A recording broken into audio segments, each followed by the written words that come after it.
Welcome back to the European LCS, where our next match is a clash between two teams tied at 3-1, H2K and Vitality. First, let's take a look at these two teams that know each other very well. On the blue side of the rift for H2K, it is Odoamne, Jankos, Selfie in the mid lane, stepping in for Ryu, Forgiven, Vander, and Pralia. Of course, that one substitution there for H2K.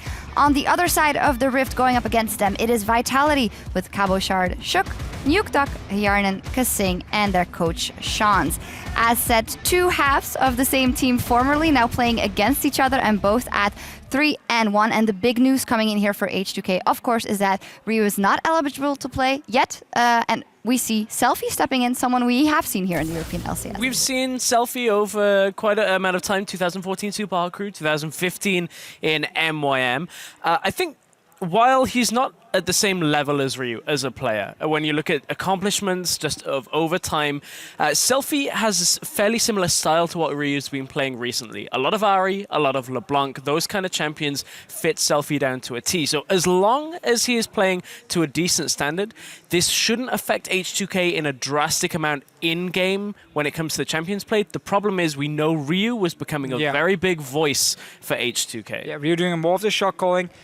Selfie is a guy who's been hyped up by a lot of mid laners in Europe. Always, whenever he's played, is one of the best mechanical mid laners we've seen. But that's something we can almost put on every mid laner in Europe.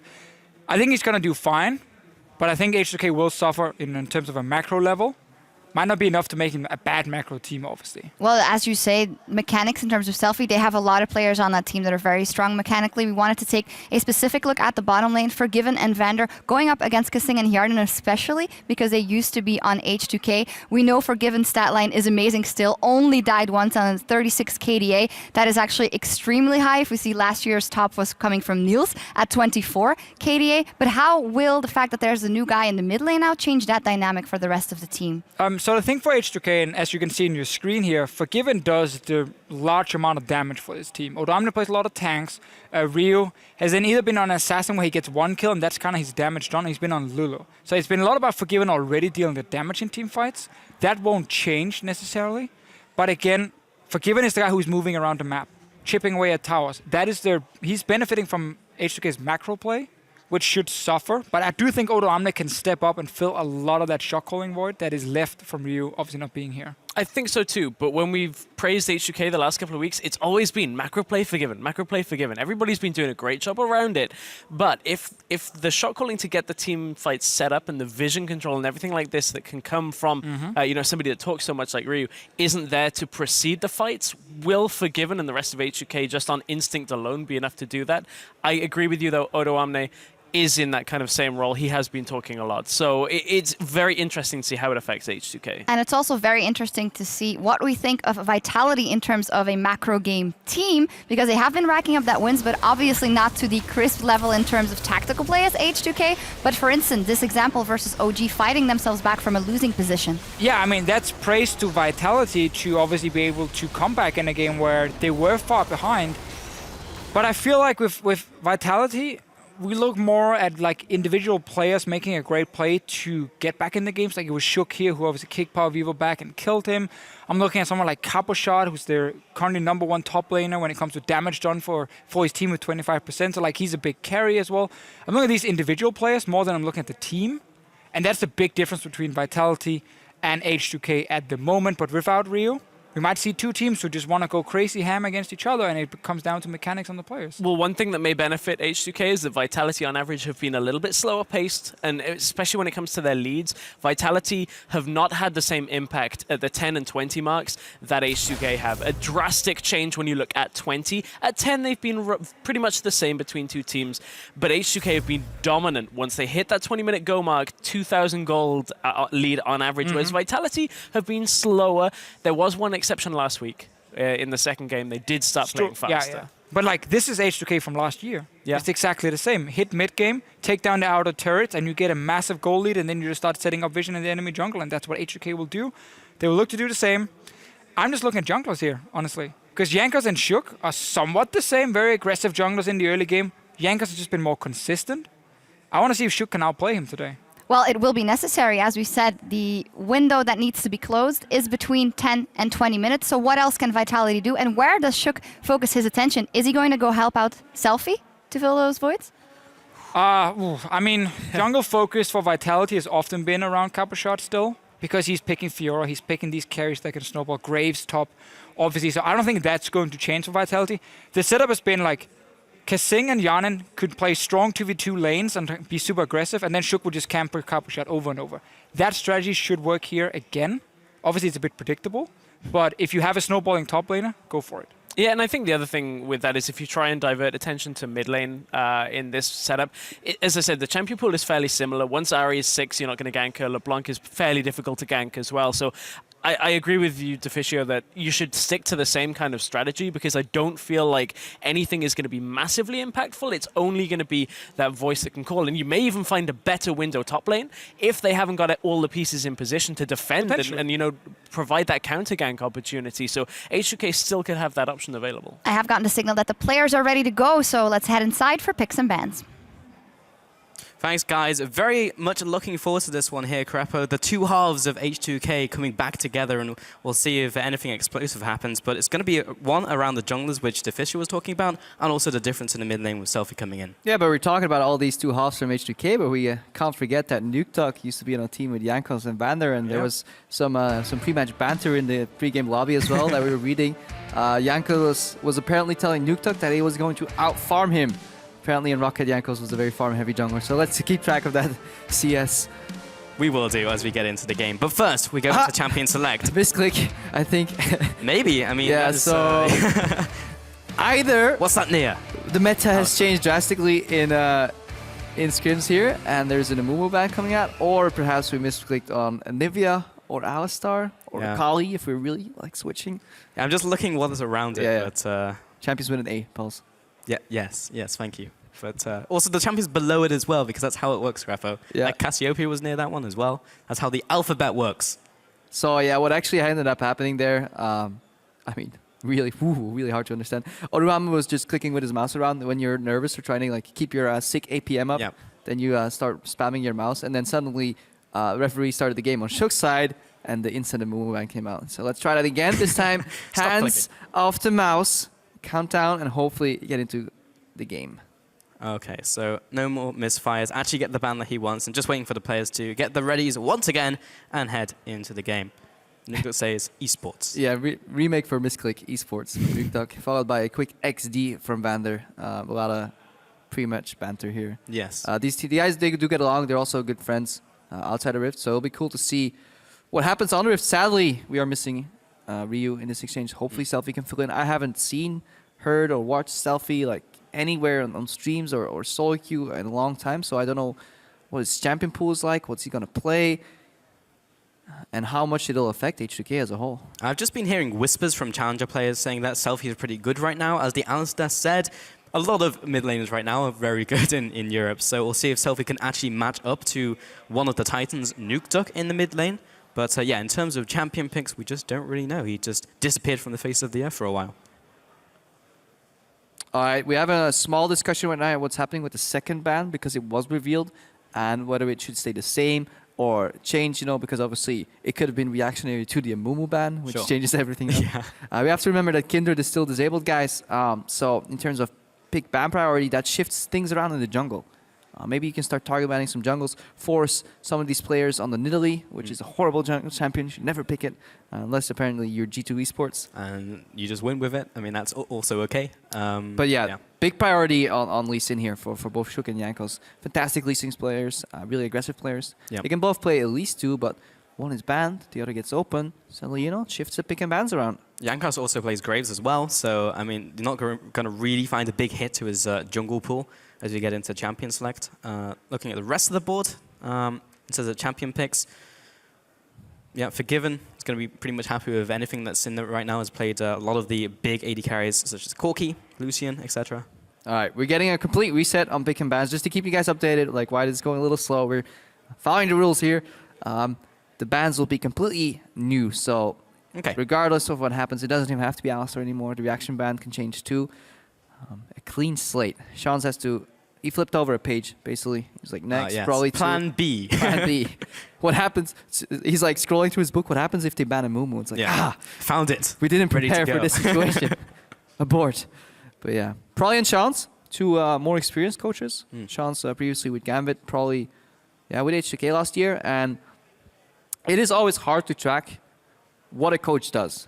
Because when you're winning, it's always the coach, man. The coach made these players into fantastic players. The coach made them play the macro game. But that guy on the left of your screen right there, last year's H2K played a phenomenal macro game. This year's H2K still plays a phenomenal macro game. So I believe that Prolly is the macro god. It makes sense. The correlation is there, Crepo. Okay, getting into these bans is not a Mumu. It's Kalista into Elise from H2K with Lucian as the first ban from Vitality, hitting the AD carry champion pools from Forgiven and Hyanan. I'd like to see what happens if they ban more AD carries. Take Corpi away, maybe. Yeah, poor Forgiven. Not again. Not again. Vitality, on the other hand, ban out Shen. They must have watched that little feature on Odawamne talking about why he loves his Shen so much. Obviously, still a flex pick. Vander can play Shen support too, but most likely is targeted at Odawamne. And waiting for that last ban to come in from H2K. We'll see what it's going to be, where they target ban. But don't usually see that Shen ban all that often. Usually just leave it up for the flex pick. Fiora will be aimed at the top lane, taking that away from Cabashard. So yeah, the Sandra's open, Lulu's open, Alistar is open as a potential counter pick for the Lissandra. Corki gets banned out. I like it because Forgiven did some fantastic plays, but it does leave open the Gangplank. Here we go. But don't cheer too soon because there's a lot of power picks that Vitality can now start picking up too. There's just simply too many OPs. Oh open at man. the moment. Misfortune as well coming out. We've only seen one game so far, and now on 6-1 with a slight hit to her E. Doesn't really hit her early game that much, but I want to see what Runes and Mashes is going to be taking in this game. Misfortune and Gangplank going full Bilgewater in this game. It does ruin the level 1 to like 3 in terms of putting people in kill range. But a Misfortune as a champion, the inherent weakness is obviously that you have no gap closer and that you're prone to getting engaged on. Lulu solves a lot of those issues. So Vitality is setting up for a pretty chaotic game, though they need to get the Alistar. I hope so, at least, if the Lissandra comes out, because it's just so good to play into Liss, because every time she puts her Ice Claw, you just hover on top of it and look for the instant pulverize. And additionally, great engage so you can actually layer the bullet time on top of his combo, even maybe something like a Malphite as well. Something just to lock them in place for the bullet time would be great for Vitality. And now looking towards H2K, they may even deny the Alistar here. You know what's great with bullet time? What is that, Crepo? A Mumu. It's the sad bullet time. It all comes together in this champion select. It wasn't a misclick. It was all an elaborate ruse. It was a sign. But Graves will be picked up from Yankas. We've seen that before from him. Going to be in that jungle as we have the Gangplank picked up. Yeah, very meta rotation here. Graves in the jungle or in the top lane. Gangplank can flex to mid too, so That's we true. still have flex around. And then we have probably the strongest support on the Rift right now for H2K on the Alistar. Can always ulti out of CC and go for the interrupt on the Misfortune. Looking forward to a potential GP mid. GBM was one of the big ones who played it back in the day. Generally going for Grasp in top lane or mid. This is fantastic. You hit minions for a bit, and then you shoot them in the face with Grasp, and then you just get health back, and it's just strong. So actually one of the I think they even run Bandit away from Thunder Lords. Yeah, I think they actually run Bandit too. Over Dangerous Game? Yeah. Just for the harass, just get the bank plank going on. Okay. I'm not sure. I'll have to double check, but I think I heard Freak talk a lot about that in the North American casts. All right, we'll see if H2K decide to do that on Gangplank this game. We'll get that confirmed. Waiting for those pickups coming in from Vitality. It's going to be Nuke picking up the Rek'Sai. He's not going to be playing it. No AP Rek'Sai today, but the Morgana also locked in. So going up against somebody who's called the best AD carry at points in the West, Forgiven, the mechanical god, they're going to say, well, we send in Hjarnan, but not alone. Take this shield, take this Whimsy, take this Lulu shield, get Pixie too, and then fight Forgiven in an uneven battle 5v1. Protect the Hjarnan coming out here on the Misfortune. We need to see how well Vitality can play that, and we need to see Vitality get Hjarnan head in the early game because everything is on him so far. I wonder what Forgiven picks up. Maybe he could go for a Caitlyn. Actually hovering over the Caitlyn and locked in with all those top tier AD carries taken away. And now we see the Caitlyn. That was actually played in the NA LCS as well. So we've seen it before, but not quite in Europe just yet. Yeah, I think it was Team FLICKR with Piglet who had that one. The enemy AD carry, he ran over a trap. This is like super late game. And if you don't know what changed, whenever you walk on a trap, Caitlyn gets an incredibly long range headshot queued up. So the enemy AD carry walks on a trap. Piglet just snipes him in the air, just does a massive amount of damage, 80% of the HP gone. So definitely you have to watch out for Caitlyn. In addition to that, she is incredibly strong in sieges because she can line up the traps. Luckily for Vitality, they have the answer with a Black Shield on the support here, Kasing already. But they're looking at some dive too though. Imagine Gangplank ulti combined with Lissandra going in. Very explosive fight here for H2K. But also a decent amount of late game with both GP and the Caitlyn. Got the late gams. Late gams. This one. Waiting for that last pick coming in from Kissing. Go on, you know you want to pick Zilean. He used to play support LeBlanc back in the day, very early on in small lands. That was fantastic to watch. One day it will be back. We need some more. Yeah, we need some more damage and another threat, and preferably a backline threat. And that is actually completely done here with the Olaf. We have Nukeduck on another Lulu mid performance here. No assassin for him this time. I like that they go Olaf because Olaf can ignore the slow from the Gangplank ulti. He can ignore the Lissandra ulti with Ragnarok, and he can just storm the backline. And it will be impossible for Alistar to peel him as well. So there's a good chance that a whimsied up, buffed up Olaf with Black Shield or potentially Ragnarok will just hunt down Forgiven, while Hjarnan, who was initially supposed to get all this protection, will just sit in the back and launch Bullet Time. So, two different styles possible for Vitality with this composition. I actually really love both compositions with the backline protection from Vitality, but also with H2K finally getting to see that Gangplank, and with the Lissandra being brought in, actually sends the Gangplank up to the top lane as well. Yeah, definitely a lot of options here. And how well can Selfie play this game? Can he push in Nukeduck and disappear and roam? You know, how comfortable does he feel with roaming with this Lissandra? Because that's one of the strengths of that pick. Yeah, well, we see the coaches shaking hands. We're getting in here. The comms are locked in, and it's time to load up for Vitality versus H2K. We just won against Origin and Fnatic, but I think H2K is going to be the biggest challenge of the three.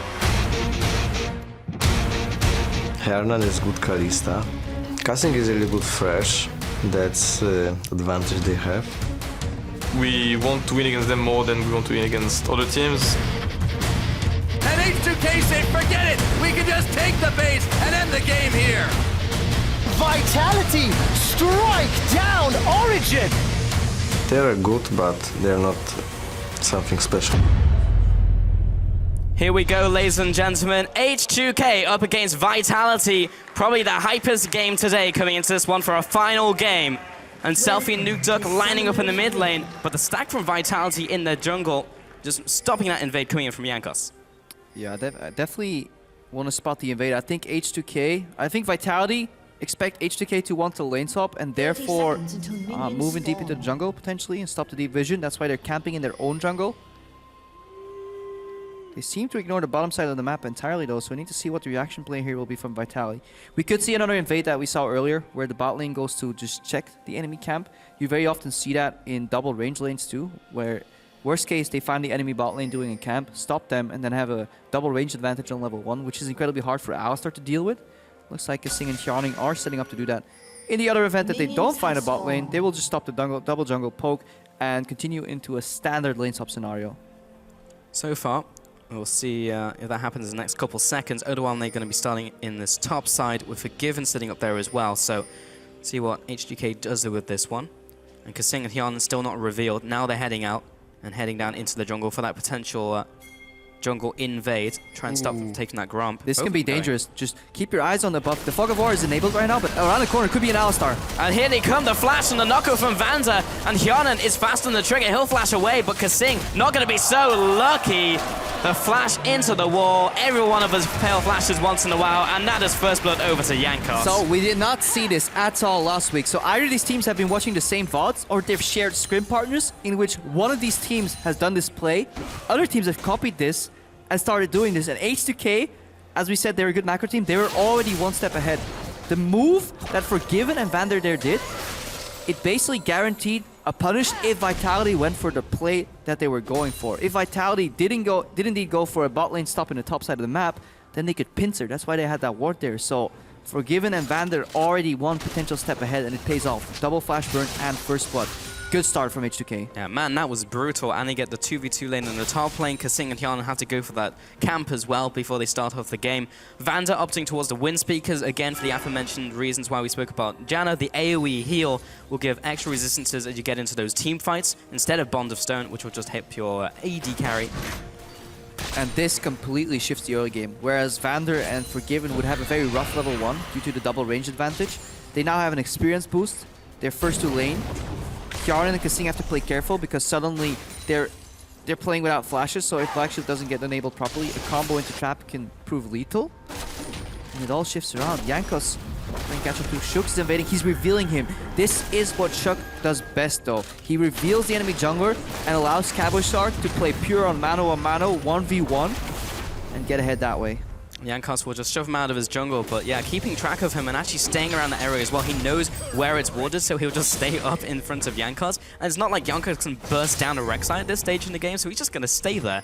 And now, Shuk will be assisted by Cabochard, who heads up and wards for him. Yeah, and H2K, they will need to be careful in this part of the map, because let's not forget, they started the double jungle on the bottom left side of the map, which meant that Oruama had to teleport down. So if Cabochard can whittle him down, the same way Forgiven right now is whittling down Kjarnan, and this is going to get rough here in the top side. Then back in the bot lane, if somehow Oruama gets dove, without teleport, that could be a massive swing or flux in goal too. You spoke about how much Vitality gave Kjarnan to try and deal with Forgiven, but there's no one to help him now currently in lane when you're all locked in with Forgiven. Yeah. Forgiven's like, no. You're not locked in with me. Or yeah, I'm not locked in with you. You're locked in with me. That's the one. He's going to wreck you. 29 CS to 13, and it's only going to get worse. Caitlyn lanes well into Misfortune in general because she has a big range advantage. Old Caitlyn versus old Misfortune, maybe not so much because the E damage was just pretty much disgusting. But right now, if Caitlyn's ahead, she can bully that matchup, even 1v2, because Kasing and Kjarnan don't offer enough threat right now on Forgiven, so he can play his favorite style, which is Caitlyn, push, and poke under tower. And he is so fantastically good at that because he has the cojones to stand in front of the tower and just predict your skill shots and try and dodge them reactively. So a lot of players get scared. Forgiven generally doesn't, and worst case, Vander is there to back him up with the exhaust. I also love the adaptation from Forgiven, not taking a point in the trap because it does nothing when Kasing can just walk over it with Black Shield. Yeah, I don't like it though. He does that all the time with Caitlyn, but with the new traps in brushes where you can actually punish people taking them safely with the bigger range headshot, I think that is, yeah, Forgiven getting too stuck in his old ways. But yeah, he never took points to trap, even in his days in SK. Oh, Selfie actually getting blown by Nuketook. A Lulu just 1v1s a Lissandra in the middle lane after getting the level 6 spike. Wow. Yeah, and that is just lack of stage experience here. Selfie just going into autopilot mode farming. Uses his E to get CS. That is the #1 sin for Lissandra players. You just can't do it unless you're absolutely sure you can't get killed. Yeah. And to add on top of the Forgiven point with traps, the North American AD carries are all going for max trap second. So you can actually get the more traps, so you can start pressing those objectives and towers. Doublelift was lining up 5 traps next to tier 2 towers in a line, and he was like, okay, step on them, boys, or I'll take this tower. Forgiven doesn't seem... Maybe he'll go traps later, but for now, 2 points into E. Selfie back in the middle lane, but getting 1v1 by a Lulu. And that was the only real opportunity that Nuketook had as well, because as soon as Selfie hits 6, you're not killing Lissandra as Lulu, but finds that one opportunity to go all in with the Ignite. Yeah, it becomes a 2-step process, at least, to hunt Lissandra down. Selfie, though, he's not down too much. He does get the Catalyst. He's not going for any Abyssal type of builds. Rod of Ages Rush on the side of Nuketook too, but he goes the more offensive variation. He says, I don't need to finish Catalyst, I just take the core and go for a blasting one here. Haha, got the ward over to Shuk. Top lane though, Jankos and Vander just chilling in this bush. And Kjarnan, that's not the right place to go. Pulverize, flash, the burst down from Jankos, the slowdown coming in from Forgiven. He'll jump over the wall, he just wants an assist, man. But Jankos picks up the kill, point blank to the face. Yeah, Forgiven is in lane, therefore Kjarnan assumes that even if Alistar catches him, he has a way out of there because he had flash available. But he did not take into consideration that Oruama has a global ultimate and that Jankos could be hiding there. Both those things mean a dead Kjarnan, and now he's going to drop. He's going to get Forgiven Horizon very soon. Double the CS already on Forgiven. And then the only thing keeping Vitality in the game right now is this Olaf into Gangplank matchup. 62 CS for Cabochard. You have to remember, Oruama just lost his global ultimate to potentially deal some damage to Cabochard. So he's on the threat of being dove.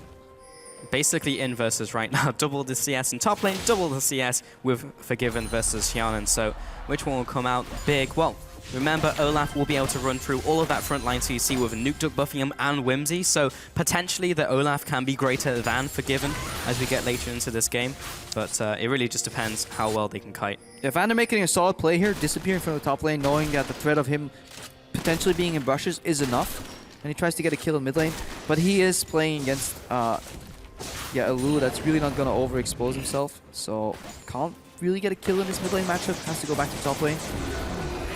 Binding goes wide, Forgiven sidesteps. Now Kasing's zone is ruined, so you can see that H2K, they just step forward. The second any CC spell, whether it's a hook or a binding drops, that just allows you to step into the zone. Luckily for Vitality, the lane is pushing, so Hjarnan can get some CS soon. But you just see how well H2K's bot lane understands zones in general. You know, sidestep the binding, moving forward, trying to deny some CS, step backwards again, dodge it again. It's incredibly hard to hit Forgiven with bindings. One, bindings are slow, and two, I remember last split supports were saying how strong Forgiven is because he reaction dodges skills like that, like hook, for example. He's one of the few players that doesn't guess and goes for pretty much a 1/3 chance, you know, either middle, left, or right, but he just waits till it comes out and he sidesteps reactively because he's just that quick. Yeah, pretty mental to actually watch. Jankos now heading into the top lane. Shook going into the middle lane though. Won't get the gank off onto Selfie. Should be fairly safe right now. Doesn't have the flash, however. You can see a bit of a greed bait here.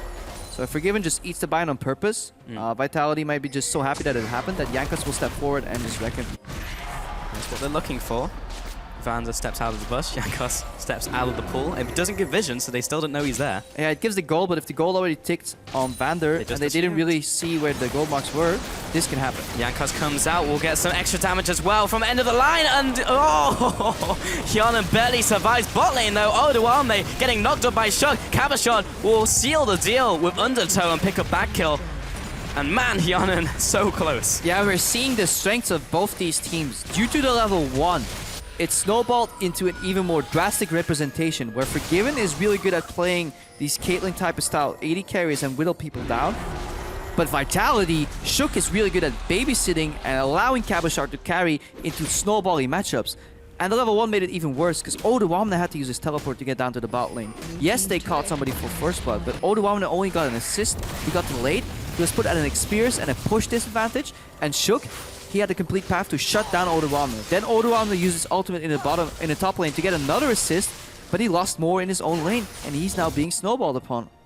It's arguable as well whether H2K are getting the short end of the stick because Gangplank really needs gold and to get his one ultimate stacks with the Silver Serpent and also itemization to be useful versus Misfortune, who hits level 6 and at least has damage in from bullet time. Yeah, exactly, and this can still become a Protect the Olaf composition instead of a Protect the Misfortune composition because Lulu can speed him up, Ragnaros makes him immune to any peel, Alistar is, bar the Exhaust, useless against an Olaf. Exhaust, the damage reduction still goes through Ragnarok, and then you just run, you just hope you escape him. And that is pretty much the win condition. Olaf runs at you. Does he kill you before you kill him? Find out. Yeah, it's one or the other. Cabochon going to be walking to this bush. Vander does not get the combo. And Cabochon's going to throw out the Undertow and slow down. Ragnarok has not been popped, but there's no CC to pop. Yeah, we still have to be mindful. Olaf is still not a tank, though. He's going to be a damage build. You can burst him. Doesn't matter if he's immune to CC. Very few people are immune to damage. Yeah, that's true. Apart from Yu Shen. But also, he needs to be near his two facilitators, being Lulu and Morgana. Those are his tanky stats right there. Yep. Top lane now being sieged in from Hjarnan and Kasing. They should be able to get this one. As Odoamne swapped into the top lane, he's not really going to be able to clear that wave up against these two. Everywhere he goes, Shook is watching him. He just finds misery. Yeah, he's just like, oh, there's enemies here and the jungler. But the other side of the map, H2K are doing the cross-map thing. They take down a tier 1. They're pressuring and they're trying to see if they can shut down Cabo, stop him from farming. Would have placed that ultimate maybe a little lower, just so you get the... Well, he caught the wave as it was walking forward to not allow them to get into tower range to attack too much. That was actually placed very well. Got the majority of that wave. And this allows H2K to make a tempo play. So instead of cross-mapping, H2K siege down 60-70% of that tier 2 tower, while the tier 1 tower is still alive. Not only that, Hjarnan and Kasing have to base here, and they don't even get the tier 1 tower on top. So this is another good example of why H2K is a good macro team. And now they'll just back away and slowly chip away at these turrets. To clarify, I would have placed it lower because I'm greedy and I wanted that kind of minion. Yep. That's what I would have done. But saving the tower, way more worth it. It's the big picture, right? H2K, they don't look at the tiny screen, they look at the big picture, they look at the minimap, they see what's best for their team. But then Odoamne has to learn how to play at a deficit, though. Odoamne has teleport. There's no CC. He's out. This is the day you almost caught Captain Odoamne. Nice. It's actually playing a pirate. That's why you made that shot? Yes. All right, Shook, Hyaren, and Kasing lining up here in the top lane right now. They're bringing friends to get that tier 1 tower, but H2K spot to move. Forgiven's alone in the side lane. This is something we saw against Fnatic too. And Vander doesn't care that he's spotted there. They're just disincentivizing Vitality from getting that tier 1 tower, while Forgiven farms up in the side lanes and wants to put pressure. They will continue this push coming in the top lane. Odoamne is going to try and get these scraps as they hit the tower, but Vander is there in waiting, so is Jankos. Ooh, watch the potential move Nuktuk had in front of him. But because Selfie's putting pressure in the mid lane, Nuktuk couldn't go for that roam to the bottom. He could have gotten behind Forgiven, but he would have sacrificed too much in mid. Oh man, the damage onto Odoamne will stop the bullet time, so he's not in place. Selfie jumps away into Nuktuk. Will take a bit of damage from the auto attacks there. And Jankos trying to clear out the wave. Junglers will wave clear, kind of good in these situations. Alright, Kawashard has Ghost available. Can he run down Forgiven if he gets close? Shook went down to the bottom lane again. Again, just trying to shut down Forgiven here, not allowing him to farm. Vitality, they're fine playing at a numbers disadvantage in the top lane because they have disengaged with Bind and Black Shield. They're fine playing a slow game. Nuktuk now pushed in mid, and they're rotating into the jungle. This is good. Deep vision, potentially catching out Forgiven. Not allowing him to farm. The remnants of the red buff are there. Yeah, interesting game here. Both teams trying to like force their enemy into making a mistake. Well, this is the game we expected, right? To be played on like a macro level and just slowly chip away at these turrets, try and get small advantages, and then try and push it home. The other question mark was over Selfie as well, and how will he fit in the team, because Ryu was one of the big shot callers on the team. So far has died once in lane, which is obviously not good, but so far, as long as he can fulfill his role in the team as Lissandra, then it's not too bad. He is going even here against Nuktuk, even though he did make that initial mistake, but he's not putting any pressure. And you just can't know what the potential plays was that he could have made, because a lot of the plays that come out of Lissandra can be so creative, where you just force push and then you disappear, or you sacrifice one wave and suddenly you show up in the top lane, call over a wall and just ice doom somebody. So he's not doing anything wrong, but he's not doing any great things either here with Selfie. And Nuktuk just offers a lot of utility later on for his Vitality composition, so the more farm he gets, the more utility he brings to the team. And then Kabashard will take that utility and then throw axes at you. Jankos moving into the middle lane now. 2-0. He's picked up all the kills on H2K, by the way, so it's accelerated his item build just a little. Gone for the swiftness boots, of course. Yep. And bullet time used to just clear out this wave and stymie that push in the bottom lane. And Vitality are running a full AD carry composition if Nuktuk goes more for the utility boot. Yes, does some magic damage, but the main damage dealers will be AD. But it doesn't really matter because H2K don't really have any tanks. They're just 4 damage dealing champions. So much damage in teamfights. And then Alistar was better off stacking more health than resistances anyways. Sure, with his ultimate. Gives you those resistances anyway. Now, Nuktuk thinking about going into the bottom lane, but carries on pushing the mid lane. So H2K need to get something off of this, and that should be the tower. Because they set it up earlier for themselves, they should be able to take it very easily. There you go. Turret goes over to Selfie and Co. Yeah, is Nuktuk going to run to top lane and try and dive Odoamne here? That is the one play that is possible, but it's too slow. H2K already putting pressure in the mid lane, rotating mid. And even if that dive works, there's another mid lane attached. So H2K playing the objective game. Vitality looking for farm advantages, pick advantages, but yeah, they're on the back foot. Now H2K kept the first dragon of the game at 16 minutes. We'll give them the extra in-combat stats. And now we'll back away once again, looking for some more damage spikes. Forgiven going for this Infinity Edge into the Zeal. I know Freak hates this, going for Infinity Edge first, because BF Sword and Pickaxe into the Shift build is more efficient, and then you finish the Infinity Edge as it's a multiplier. I got you, Freak. Even though I think Caitlyn only gets 0.9 value out of attack speed, or is it 80 damage? I can't Kalista with 80 damage. No, but the Caitlyn did get changed as well. Attack speed? I think it's attack speed modifiers due to the headshots. So because headshot is so strong, I think she only gets 0.9 of attack speed modifiers. So haven't run the math on that. I still think the BF pickaxe into Rapid Fire Cannon is the better build for the Caitlyn. But who am I to disagree with the Mighty Forgiven? That's true. He runs all attack speed on his glyphs. Don't need any of that magic resist.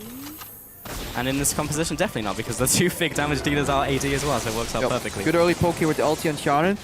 Vitality looking for an engage, because they want to fake out the aggression on Hjarnan. It's onto Vander though, and he'll just pop ultimate. So they get the ultimate from Alistar, which means it's harder to go for the engage for H2K without Vander having to sacrifice himself, but it's a small win. Yep. Vitality holding on. They don't want to lose that last mid lane tower here. The last tier 1 tower, rather. They want to keep control of the map. Make sure that they keep rotating to both lanes. And they just want to enable Cabochard right now. He's the man to watch. We need to see him dive Odoamne at one point. That's what they're looking for. Odoamne desperately trying to wave clear and then move away from the turret. Because again, Shook is shadowing. He's right there, and he's going to make his presence known with the Prey Seekers as well. Cabochard just putting a bit of damage onto this tower with the Vicious Strikes, and now we'll back away. That's all he needs. A bit of damage now, and then finish it off later. Yeah, and we're still waiting on the Spooky Ghost here on Kasing. Once they get enabled, H2K actually have to change their playstyle, because if they keep spreading out, 1 proc of Spooky is enough to allow the Vitality lineup to catch up, especially with Whimsy. That could definitely change the dynamic. Cabochard lurking in the wings right now, trying to assassinate somebody. Raptor goes down, and look at the build too. He's going for the Black Cleaver. He's trying to enable Hjarnan a little bit. Hjarnan desperately far behind, only finished Essence Reaver. He's 45 CS down compared to Forgiven, so he's struggling.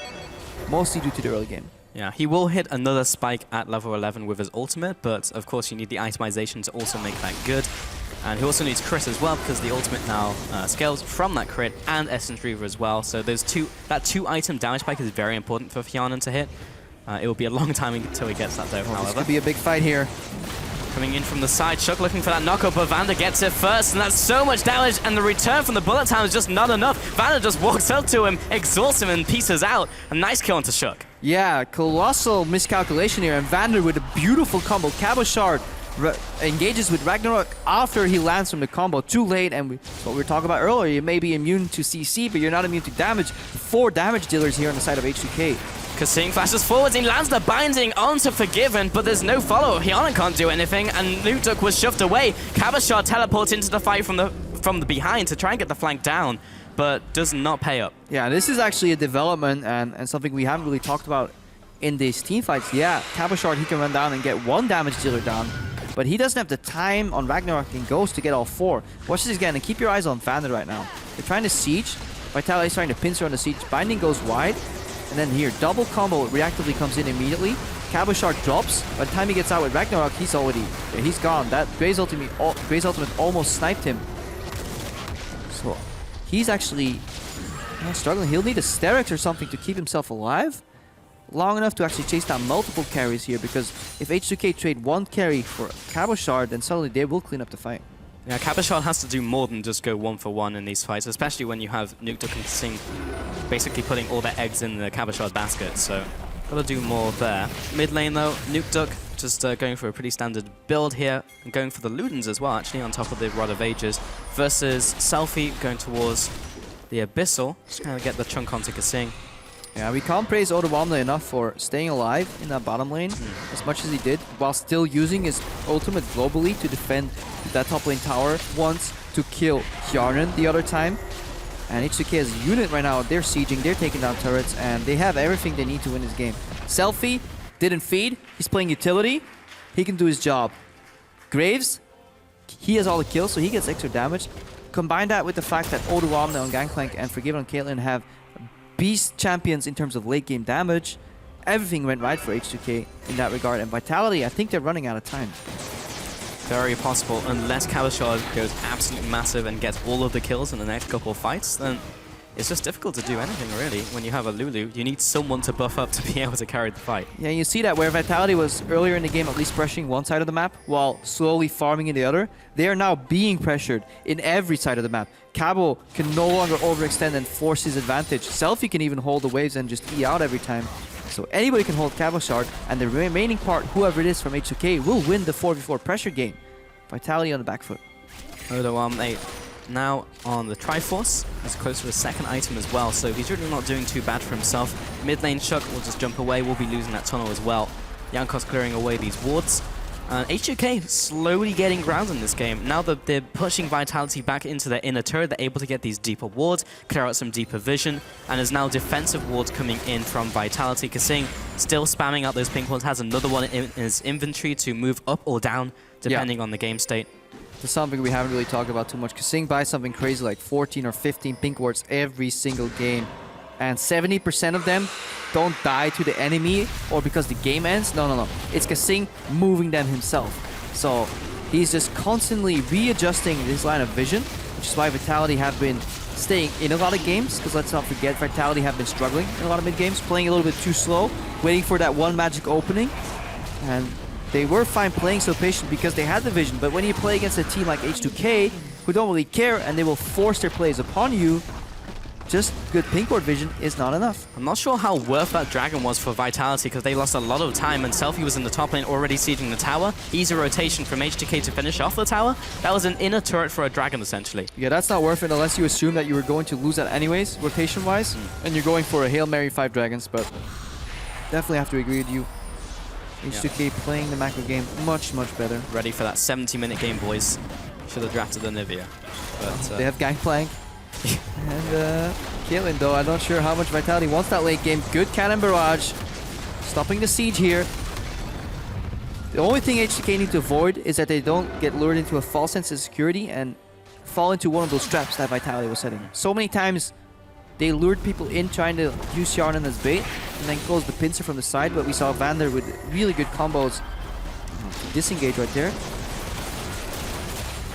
And on the mid lane, they have another form of wave clear. Gangplank's getting close to being able to one-shot a wave. It's very close. He just needs maybe a longsword, and that will be enough to take out the back line as well. Plus Jankos from the jungle, and Lysandra in the mid lane, and the Piltover. Like, they can split up and still have wave clear in multiple lanes. And Selfie playing with the teleport. He can be put in the side lanes too, as opposed to the Ignite Lulu. So if we go back and we look at the value that Ignite has brought for Vitality, which is 1 kill in the mid lane, as opposed to the value that Selfie now get from that teleport, more than worth it. It's something we did not talk about when Nuketook actually killed Selfie 1v1. It was due to that Ignite. So something happened. Yeah, the lights started flickering here. You guys can't see that. The crowd went mild, but I went less than mild. Even though what happened. Kasing definitely clearing some walls though. Ace in the hole. Kasing's got you. No! It's like the closest thing you come to a bodyguard where you jump in front of the bullet. But he survived, so it's the ideal situation. Yep. Should actually not take that, because there's at least some lifesteal on Hjarnan, and he gets the shield from Nuketook. That's where you just fake it that you're gonna take it, and you just suddenly sidestep and you go, oops. It's like the guy the bodyguard isn't wearing any armor, and the guy who's being shot at has Kevlar underneath. Yeah. And it's like, well, you didn't need to take the bullet for me. Hjarnan moving up, Odoamne gets bound. Orange. It's K.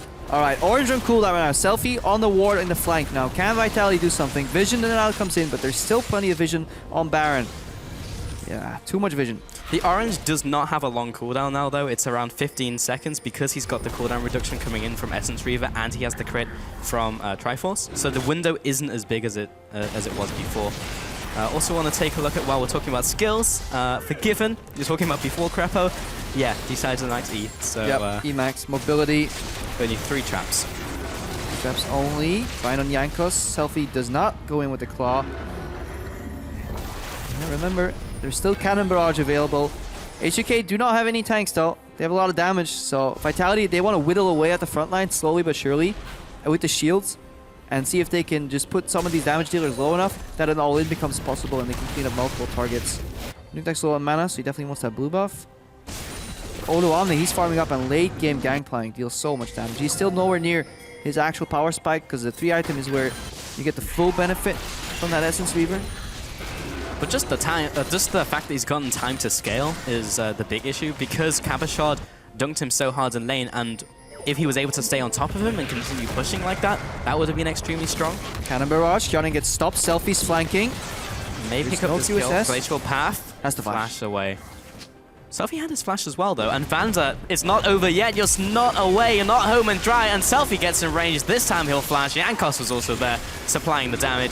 Didn't even get an assist. Map-wide play. Odoamne is in the middle lane or the bottom lane. He stops the back with Cannon Barrage. Everybody flanks down, and there's no cross-map potential from Vitality because they don't have the pressure in the other lanes. Really good pick-off from H2K. Speaking of pick-off, Spooky Ghost is now finally completed on Kasing. I feel it's a little late. I think given the context of the game and the late game scalings and the squishiness of a lot of these carries, it may have been wiser for Kasing to finish off Spooky earlier and look for more picks. But obviously, very easy to say in hindsight. He just valued the tank stats, wanted the Aegis. Yeah, when you're up against like Lysandra, do want some of that for the AoE damage mitigation. Cabashard back in the top lane, pushing up this one. But yeah, time definitely running out for Vitality. They've not made many proactive plays over the last couple of minutes. Hyanan has managed to hit his 2-item spike though with the rapid fire cannon. Selfie, sidestep, but the minion wave was there anyway. But I appreciate the thought. It's always good to practice, you know. Oh yeah, sure. Especially with the claw. Hey, Forgiven, watch this. I can do it too. Oh, that's a max range biting. Yeah. Forgiven does it on like 200 range, or tries to at least. Kasing finds Vander, not much happening. Very low amount of kills here. We see a lot of moving and potential setups, but very few actual deaths. Blocked at every turn by each team as well. They have the members in the right place so a play can't be made. That one kill we saw in top lane was because of a slip-up in terms of position. Also the fact that Odoamne's ultimate was used there, but it's one of those small things where you're very slightly out of position and you have the members in range to react. And we're approaching the point of the game where Vitality will have to start switching out. Here we see the E headshot combo here. Get the max range headshot. But yeah, we're approaching the point of the game where Vitality will have to think a little more about the trinkets. Perhaps switch to blue trinkets. Because slowly but surely, H2K is pressuring them farther into their own base. And eventually the Baron will be Baron of Vision. And then bad things will happen. Also, Smokescreen is actually a really good sieging tool on top of the Caitlyn. It more than anything, it just confuses you when you walk in. Because it's like, oh, I can't see anything, and then you walk away or walk into them, and then either die or walk away and realize you didn't have to walk away. But you can't auto-attack out of it as well, because you stop auto-attacking the target when you have the Smokescreen on. Yeah, vision denial in the sense of the macro vision game is incredibly strong. But vision denial as a game mechanic where you actually just make it so people can't see anything is one of the strongest mechanics. And it's actually incredibly hard for us shortcasters to really show people that, because you don't really see it. You really have to look for it. But it is so punishing and so absolutely brutal in certain team fights. If you want to know what it's like, as soon as you see someone step into the smoke screen, just close your eyes for about 5 seconds, and then you have what they're saying. Empathy. Yeah. Alright, line of traps comes out. Selfie's posturing aggressively. The wave's being cleared. Both teams know that this wave isn't going to amount to a siege, but they just want to push it in so they can move in for Baron vision. Always have to push in mid first. Forgiven with another poke. Shook. He's the bodyguard. Yeah, he's always there for you. There's a Spooky Ghost. Kind of odd timing, I guess. They were disengaged for the forwards. claw. They were just disengaged for the claw. So teams really don't want to fight. Waiting for some bind to connect, some flash knock-up. But nobody wants to be that guy that goes in and fails. Well, Vanta's got his flash available. The Black Shield is going to be down, so maybe there's a potential opportunity here. Ooh. And Hyanan, that is a fast misfortune. Phantom Dancer here on Forgiven. I was going to mention. Alright, mention it. By the way, do you see this item pickup from Forgiven? Picked up the Phantom Dancer. Wow, that's actually super interesting. Not going for any lifesteal, so he's comfortable playing against this comp like that. Just wants more attack speed. He wants more dueling prowess. Phantom Dancer did get changed. Glass Champion hit.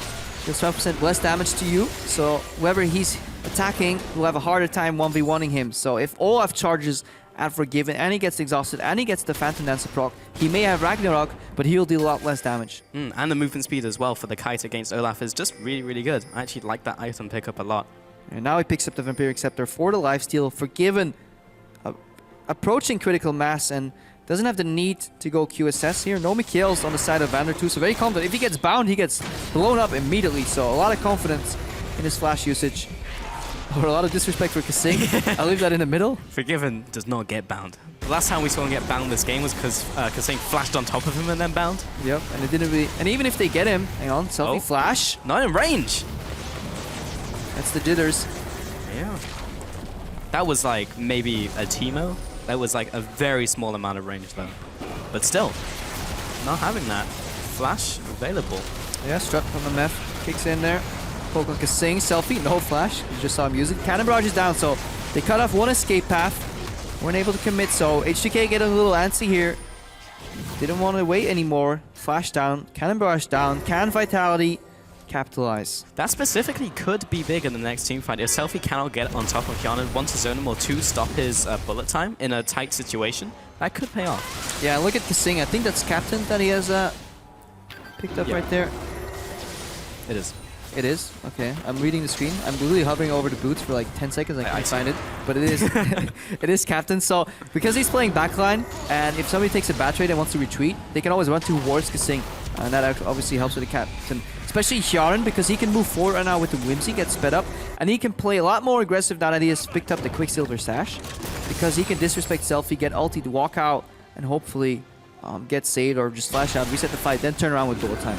So Hjarnan can play a lot more forward.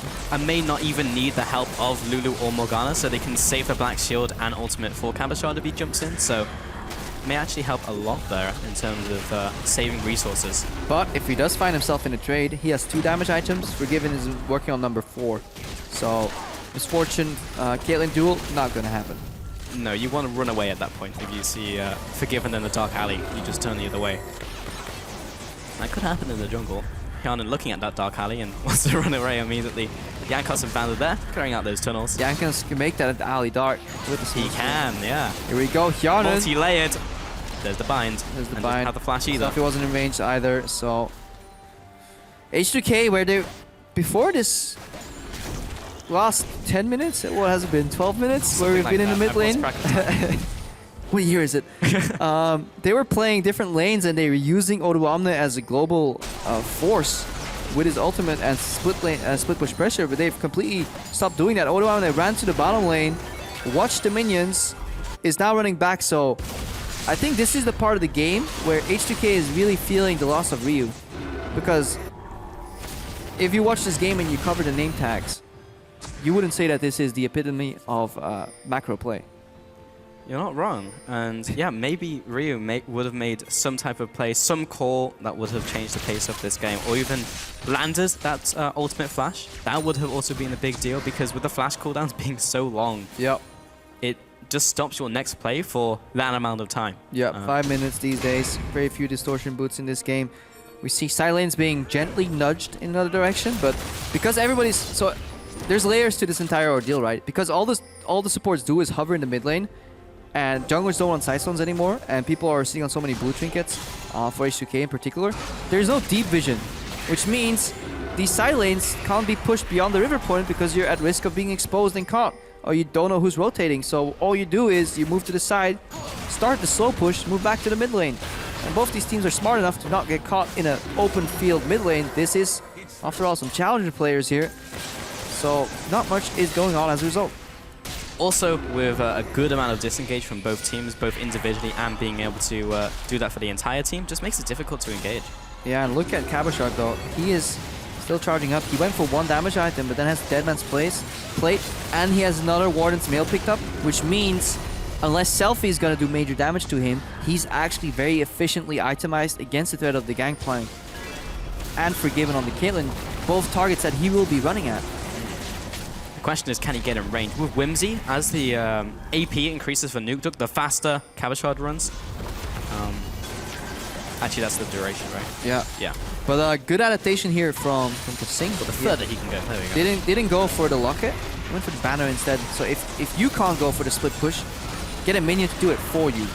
Right now we see Hjarnan here playing protected Hjarnan composition. Rana puts the barrel, Jankos goes. Nice ultimate. This could be enough. Selfie comes in from the sidelines, but instantly turned into a squirrel and instantly blown up. He'll go into his own ultimate defensively. Vanta now zoning away the back line, and Shut comes into the fray, looking for a knock-up. Good CC on Lualne, and Vanta, the first kill of the fight, goes down. Nuke Dog is out of there. Kabashard, that big threat, is dead, and now Forgiven is left to run over the team. Shook has to run away, the only one remaining, 4-0 over to H2K. And finally, H2K spring the trap, and that was incredibly close to being a very ugly fight though. Imagine if Selfie got one shot there. We'll see it later in the replay though. But right now, Shook is desperately trying to cut off the minion waves.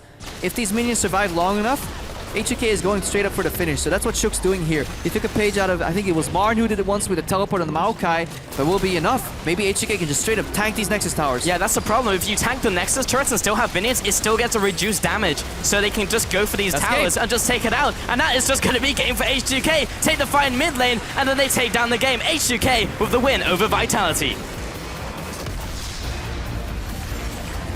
What an explosion. Yeah, it was slip up. Yeah. One shot, one opportunity. Yeah. They took a while to build up. We had about 20 minutes of ARAM here. But eventually, H2K do the right thing. They start the fight with Cannon Barrage. They have Selfie flank with the teleport. They have Forgiving dealing a whole lot of damage. And more importantly, Selfie self-ults, heals himself, and wins that fight. But he was at the brink of death. He got Whimsied, Polymorph, Hex, call it what you want, into a knockup from, or knockup from the Wild Growth, I believe. And right before he died, he self-casted ultimate, and that I think changed the entire scope of that fight.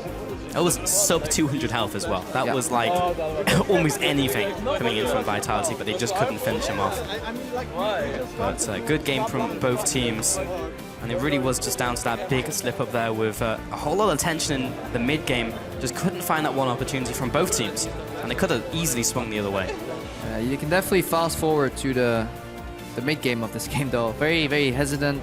H2K definitely lacking Ryu there. They stopped playing the side lane game and they all grouped up in the mid lane. Very frantically, panicky almost.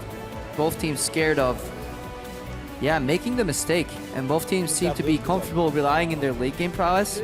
We saw what Cabochard could do, but we also saw his weakness to magic damage in that fight. He dropped so low from Selfie's ultimate right there. Again, Selfie drops, Cabochard is 100% HP, he charges that Forgiven. Suddenly Hjarn doesn't have to step back. Suddenly Selfie is no longer there to flash, kill Nukeduck in the later part of that fight, and suddenly the entire scope of that fight changes. All due to maybe 200 health on Lissandra. I wish we could just replay and have Selfie die and just see what the result of the fight is. It's one of those things where you just like have the chess match set up to a certain point, and how would you react to this? But unfortunately that doesn't work in League of Legends, so we're not going to see. I doubt H2K would be game for it. Guys, replicate these exact circumstances. Hear me out. You were winning, but imagine if your mid laner died. Play the game. It's like, yeah, you know what? I think we'll take the victory. H2K, I believe in first place right now. And honestly, are they the strongest team in the league right now? Maybe G2? Definitely not Fnatic anymore. Definitely not Origin the way they're playing right now. So H2K very well may be the best team in Europe right now. Yeah, the top of the table has shifted very interestingly, especially with the G2 win over Fnatic earlier. Like, everything has moved about. So we just have to see how they do in day 2, because that will change it even more. Yeah, definitely with this mid game, though, I don't think that's something to really write home about. Yeah. Best team in Europe plays ARAM for 20 minutes. Just ignore the middle of the game. Yeah, watch the early game. Yep, and the late game. Just and the win moment. Watch the early game from against Fnatic too and be like, damn, dude, these guys are good at League. Obviously lacking Rio. Selfie, I think he did his job.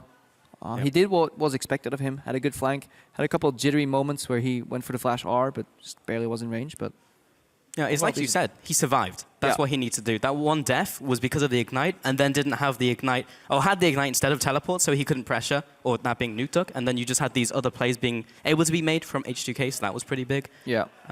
But yeah, it was those small slip-ups which ultimately didn't matter because he did what he needed for the composition. Either way, we're going to throw it over to Pyrotechnics, who is on stage for a look at H2K's win to close out the week.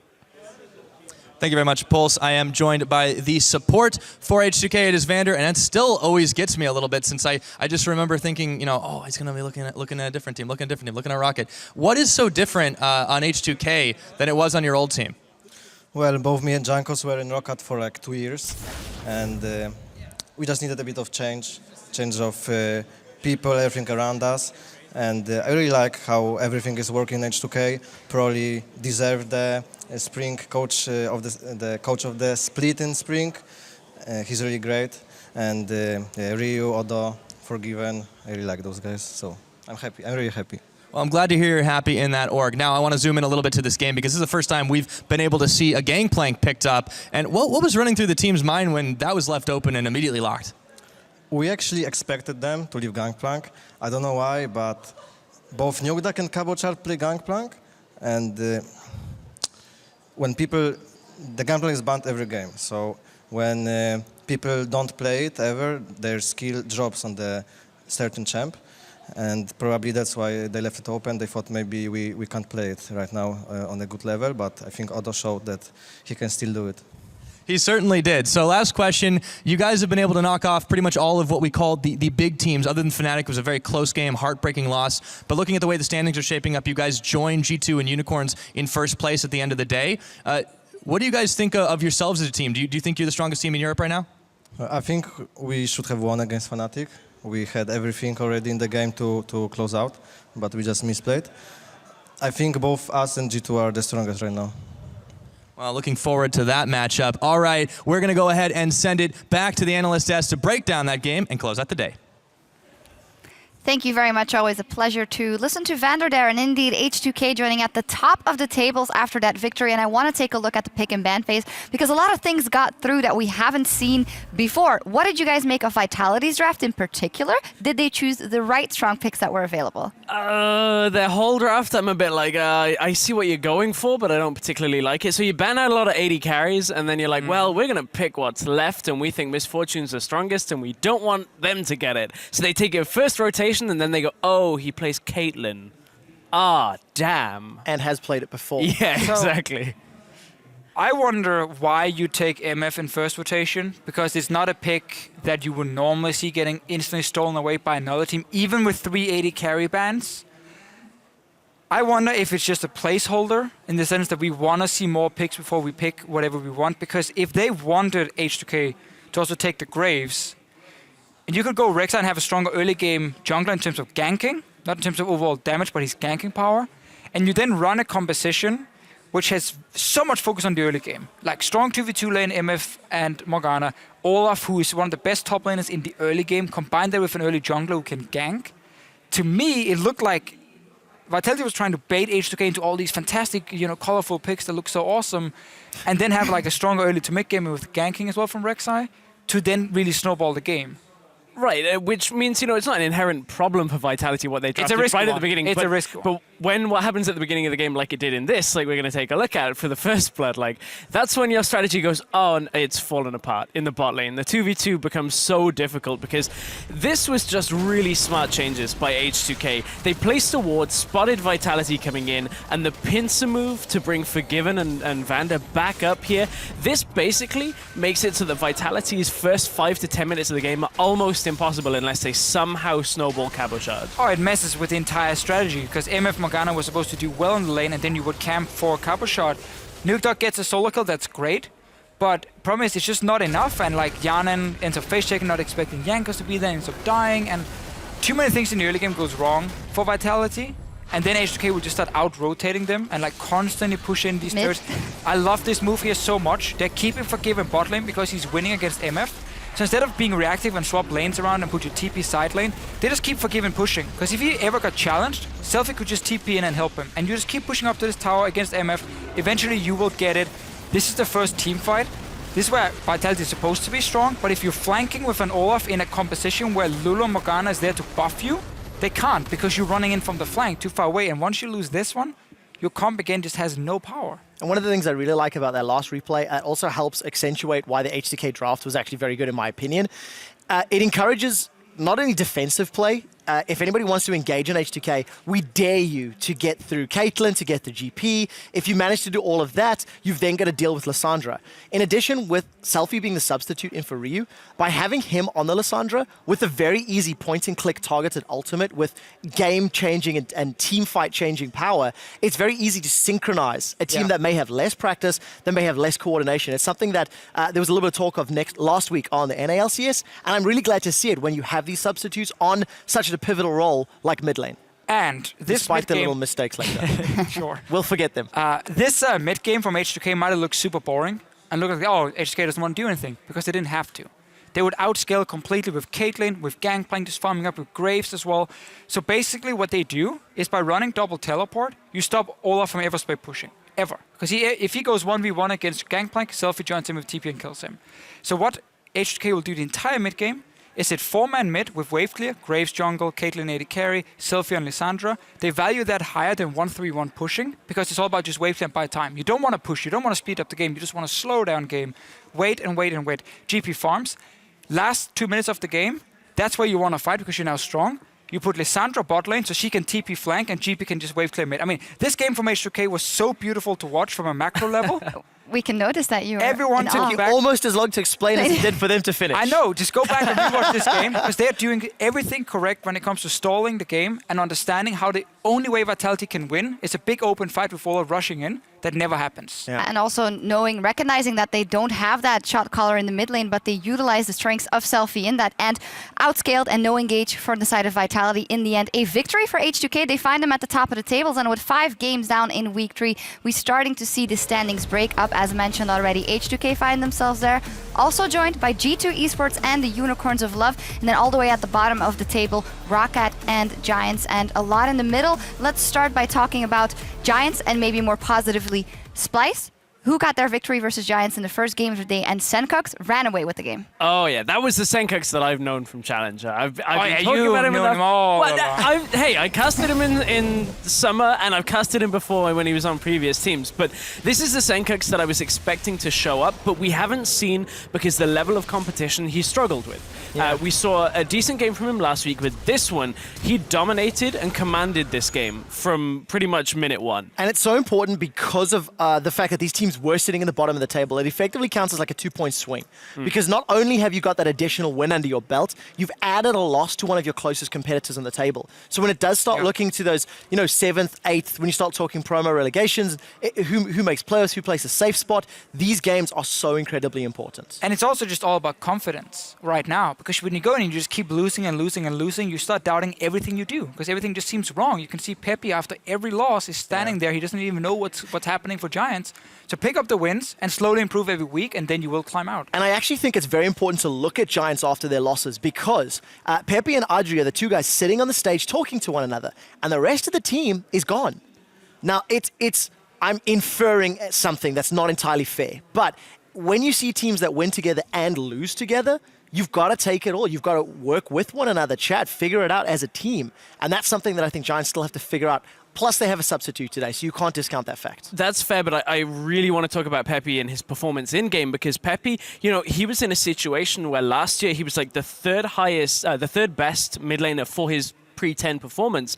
This split so far, he is ranked 8th. This is the guy that Giants have needed for like a year now to be on his top form. But you can't expect him to keep doing that, right? Right, but this is his solo performance. So either the competition level is starting to outgrow him, or he is having a bad 5 games. And if it's a bad 5 games, there's a story in there somehow about it. You can't 1v9 in the current meta, and also like. But this is Senkux sends his game. regards. That was one game, and it was against Giants. You dissed him like 5 kills. This is pre-10 minutes. How much pressure is there pre-10 minutes that you're falling behind on CS that much in every single game? The entire team is broken. That's fine. I'm with you on that.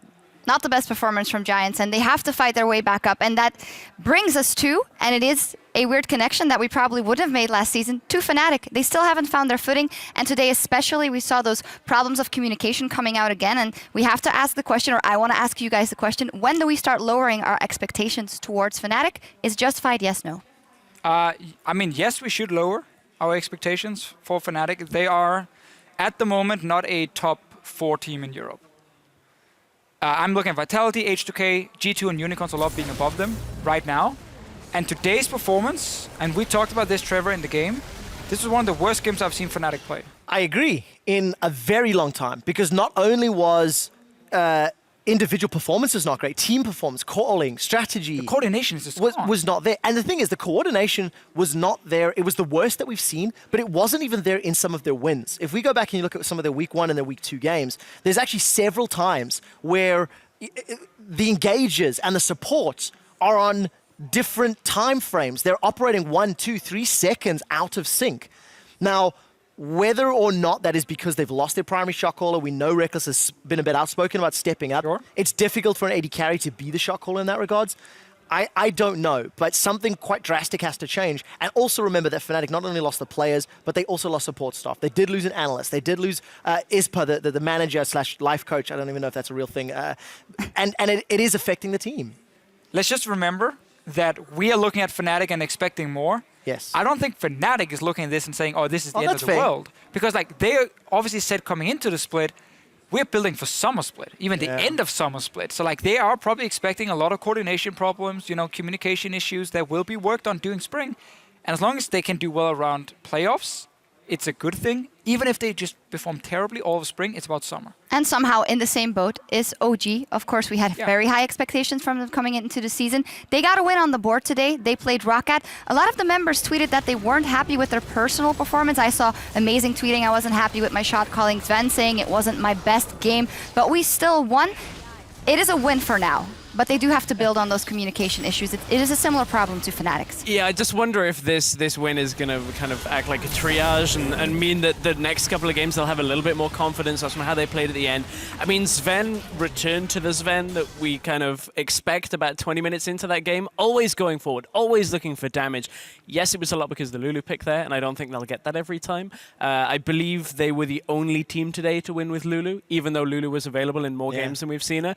That's a pick that I think for Origin you always have to get rid of because it's just a safe pick in both mid and then the ability to team fight for them. I really liked Sven playing on the front foot, but I think what enabled him was the fact that Power of Evil was playing on the front foot. And this is something that we've not seen from him a huge amount in the last couple of weeks. He was flashing aggressively for kills. Almost every single time was available on cooldown. Now, he didn't actually find them a lot of the time, but in contrast to his last week's performances where he was holding onto that flash, I personally think there's a very clear 180-degree turn where last week he was so defensive with his flash and now he's playing aggressively with it. We yell at players for flashing forward for kills. I mean, that is something that shoutcasters do frequently. And Power of Evil, even though he didn't get them, it's nice to see that comfortability in both his team play and his aggressive play. They did, however, play against Roccat, and I feel like we've seen these exact problems for Roccat again and again and again, where with the first 20 minutes we're like, this makes a lot of sense. There's a good plan here, there's some good moves here and there. And then, like, it's like that shot calling or whatever, like, it just drops. Once they hit, like, mid to start a late game, it was the same against Origin. They honestly were in a good position to pressure Origin and probably win the game. And then they're like, start pushing the wrong lanes, Origin gets to team fights with Niels, and then he just goes ham from there. Again, a question, of course, they were playing with Extinct, who stepped in for Edward. You got to ask the question if that influenced their performance at all. If we look across the board at other teams that were using substitutes today, the Unicorns of Love, it might as well have been Diamond in disguise with Joko because they put down the exact same early game pressure to snowball off them. I was blown away by that personally. I couldn't actually get over how good UOL seemed to play, but you heard in the post-game interview that they were saying, actually, champion pool is slightly similar between Joko and Diamond, and they brought similar things into the match. And it was good to see the rest of UOL also stepping up to help carry some of the slack that was missing. But the one thing that is also very impressive, if you step back and you look at teams that have played with substitutes across both North America and Europe over the last week, honestly, substitutes seem to be performing extremely well. If you had put substitutes in teams a year ago, it was a guaranteed loss no matter what. And I think there has to be a testament said not only to the strength of the rest of the teams, but also some of the infrastructure on bringing these subs in and making them work. Because it's cross-regional. Anyways, UOL, I think they look good. I think that's almost the key for UOL. What seemed to be happening was, well, we had a lane swap game, so Joko didn't have too many decisions to make in the early game. And then it was like the Friends Hour with Hylissang, where they just walk around, they're always within about a screen from each other, warding very well together. And Elements was sitting back. Yeah, saying, exactly. And Elements are like doing Very good. nothing. So I think that Joko had a great game for his first time. I think quite a lot of it was the circumstances of that game. I'd love to see him maybe under a little bit more pressure in the next game. Yeah, I also think you can argue a little bit about that Kennen pick. I don't know if I like it quite as much as Chachi likes it. Well, you don't have to. He can slaughter people, man. It worked. He was into Fiora, safe pick for him, and big AoE wombo combo. I know. I don't know. I feel like against better teams, better players, it's going to be more difficult, personally. Duly noted. We'll keep We'll track see if of that it. works out. We will. Well, turning to the very real world of fantasy LCS, Splice's Senkux is your hard carry today. He picked up 10 kills, 0 deaths, and a quadra kill for a total of 37 fantasy points to start the week. On the call, Trevor, I heard you trying to go for the quadra kill. You almost got Tried there. a little I bit, know. but I just can't quite hit. Would be freak- dangerous too, I freak think. Pitch. Interestingly, coming into this week, the mid laner that had the most kills was Perks. He had 15. So it's amazing to see Senkux picked up 10 in a single game. Like, that's just scary. Mind-boggling. Yeah, it's broken the rest of the table. The Danes. That's why. Fisho, yeah, you were that's why staring at the Visual sky silent. there. I don't. Bjergsen is up here somewhere. I'm feeling it right now. Well, in any case, if you didn't have Senkux in your lineup, your team will have a chance to recover tomorrow when Origin faces Elements. Then it's Vitality versus Giants, and our game of the week between the Unicorns of Love and G2 Esports, a top-of-the-table clash, which was G2 also kept it up today. Yeah, coming into the split, if someone told me week 3 game of the week would be this matchup here, I'd be like, no way.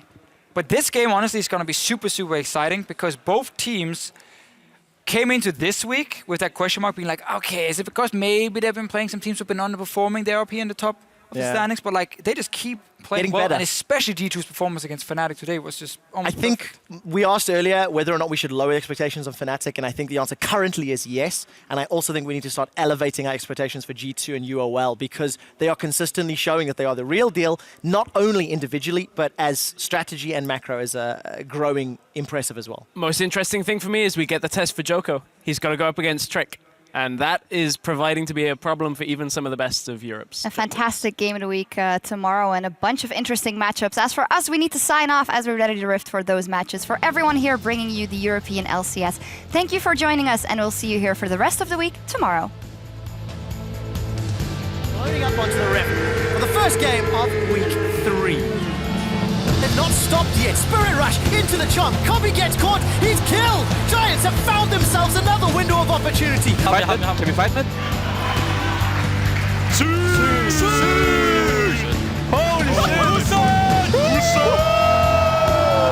They destroy the turrets and they finish off the base. Can we no more? Nice.